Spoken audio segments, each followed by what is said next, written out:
What if our to-do list is not the problem, but who's actually in charge of it? Hi, I'm Heidi Cooper of Torah Family Living, and today I'd like to talk about our to-do list and when it becomes all about us and how we can actually surrender it to Yah and let Him start calling the shots. So today, are you a business owner? I find this really affects when we're trying to plan our business tasks. Maybe you just have a side income that you're trying to keep track of and run, or maybe you are just trying to manage your home and keep track of all the things that need to be done. These are all legitimate reasons to definitely want to pull out a to-do list. I'm a strong promoter of to-do lists and keeping track of what we need to have done and getting it out of our brain and on paper. But what I found over time is that I was planning the to-do list. I was deciding every day what needed to be done, writing it down in my planner. But I was making plans that were good, that were responsible, that were productive. But then what I was doing is doing my to-do list and then after the fact asking Yah to bless what I was doing. And he definitely promises to bless the fruit of our hands. He says that multiple times in scripture. But what I was doing is creating what I thought needed to be done and then just asking him to make it fruitful. And I think that we need to reverse our thinking. So that's what I want to talk about today is how to flip our to-do list over and change who's actually deciding what goes on it. So let's start by looking at Psalms 37. This passage is a very practical passage when we look at planning and deciding what we're going to do each day. So if you want to join me, I'm going to be reading in Psalms chapter 37, starting at verse 3. And it says, "Trust in the Lord and do good, dwell in the land and befriend faithfulness. Delight yourself in the Lord, and he will give you the desires of your heart. Commit your way to the Lord, trust in him, and he will act. He will bring forth your righteousness as the light and your justice as the noonday. Be still before the Lord and wait patiently for him. Fret not yourself over the one who prospers in his way, over the man who carries out evil devices." Now, the part of this passage I really want to zoom in on is commit your way to the Lord. And the idea being, we're not devising our own to-do list, writing it all out, making our plans, and then asking him to make it work. What we're doing is we're giving him our empty to-do list and asking him what he wants to put on it. There's a phrase that, we were taught as kids and we would say, the best laid plans of mice and men.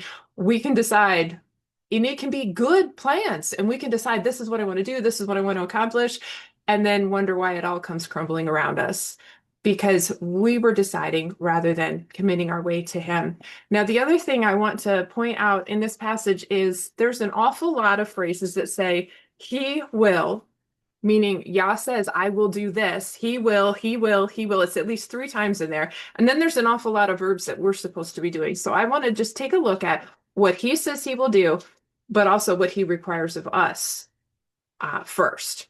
So first, let me look at what he promises. He says, he will give me the desires of my heart. That's a pretty big promise. He promises to act. He promises justice on my behalf.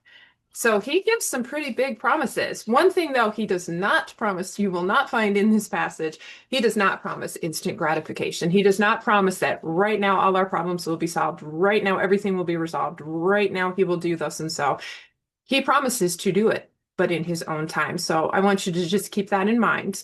But more importantly, I want to look at what is required of us, what I am supposed to be doing in order for him to act. He says that I am to delight in him. I am to commit my way to him. I am to trust him. I am to be still, wait patiently, and fret not. Fret not meaning freaking out when we don't get that instant gratification. So how do we do that? How do we let him have our to-do list in a practical way and commit our way to him? What I have been doing and finding really, really helpful is in the evening, I try to actually set aside a time with my planner, with my Bible, and just be quiet and in prayer, ask him, what does he want me to do the next day?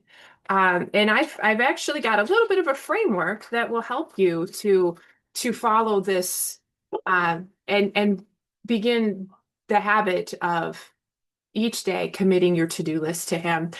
So as you're sitting there quietly with your planner and praying and trying to let him put your to-do list together rather than yourself, start always, always, always with gratitude. Start with what you're thankful for, what he has already provided. It could be, thank you for helping me to get my list done today. Thank you for providing such and such. Thank you that this bill is paid. You just keep it very right now. What has he provided? And thank him. Always start with thankfulness. I've taught my children as we go through the Torah portions, um, as they look at, they're going into the land and they're saying, Moses is saying, you're going to eat of the fat of the land and then you're going to turn away from me. What is the antidote to that? The antidote. The antidote is gratefulness and recognizing that Yah is the one who provides everything that we need and often what we want as well. If we always lead with gratitude, we always have our mind in the right place, looking at him rather than what we did, what we built, what we accomplished. It's all him. He wants us to show up and do our work, but it's he who provides the fruit of our labors. So always start with gratitude. The next thing is to ask, what do you want me to do?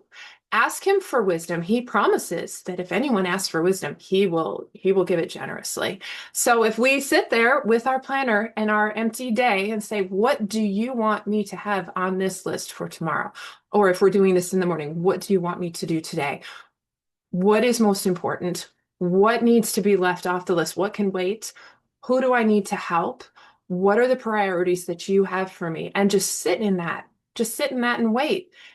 The part be still in that verse in Psalms 37, we need to sit in that and ask him and let him give us an answer. And I'm finding as I'm doing this each day, he does put things on my mind that's what he wants me to address next. It may be, I just want you to catch up on all your orders, get all those done. That's what I want you to focus on today.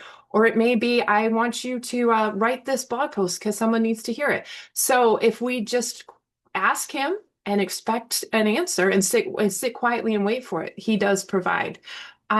So ask him, what is priority? What needs to be left off? And then start writing that down as you're prayerfully looking at what needs to be done. Ask him first. Don't assume that you know what needs to be done. Try to sit quietly and let him have a blank slate to put on our mind what needs to be done. So we want to seek wisdom. We want to ask direction. And then we want to carry it out. If he gives us a to-do list, that's what we need to do. And just obey and be purposeful and intentional about what he gave us to do our very best at it. And then we can expect him to act and to bless the fruit of our hands. So to break that down again, we want to start with gratitude, and then we want to seek wisdom, ask direction, wait quietly for an answer, and then obey, do what he has for us to do today. And I find that as I'm going through this process, that Yah looks at time frames that are, he sees all of history, but at the same time, he focuses on right now, like today. How many times in scripture do we say, like he provided the manna for that day? In Matthew, we're told to pray for our daily bread. He wants us to look at today. Even Yeshua said, don't worry about tomorrow. Tomorrow will take care of itself. Just focus on today. And so if we keep our mindset shorter on today, that I find that's where he wants us to keep our mind is right now. And that helps us also with the fret not that's in that passage. So we don't want to be expecting plans for a year from now.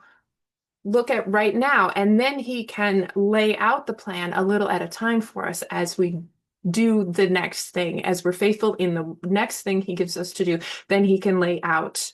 Possibly he'll choose to lay out further and further, but in the meantime, just focus on what he has for you today. And then it's also easier to, when we're looking at gratitude, we aren't we aren't looking at, well, he hasn't answered this prayer or that prayer. I've been praying this for a year or 5 years. What we can then look at is, what did he provide today?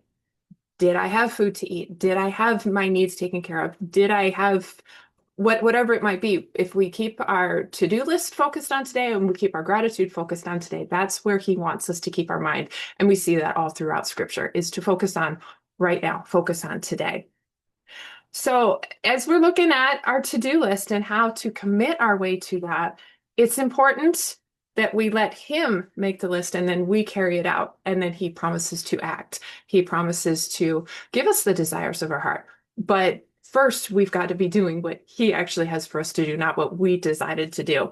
And then you can take your planner. This is the Torah Family Living Planner.